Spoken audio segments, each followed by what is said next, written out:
Yan mga technique. Yan yung namumula na yan. Leak ng motor po. Ito yung motor pa. Ito yung alternator. Kasunod nun motor pump. Meron kasing problemang maingay mga technique. Ngayon na confirm na nanggagaling din sa motor pump. Yung bearing niya siguro.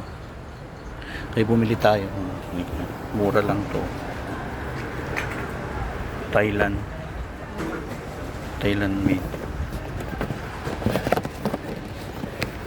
Yung original niya 26 kd. Pero pag mga Thailand made 11 kd. So yung ating water pa mga technique, may tagas na. Praise God at natumbok yung problema. Maingay kasi siya. Saka may leak siya, no? Oo, tapos may leak. At least isahan na lang.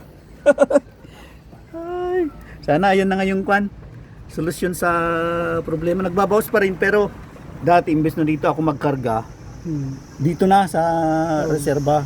At saka pa unti-unti na lang yung kinakarga ko. Pag nakita kong bawas na, konti na lang, dagdag na lang.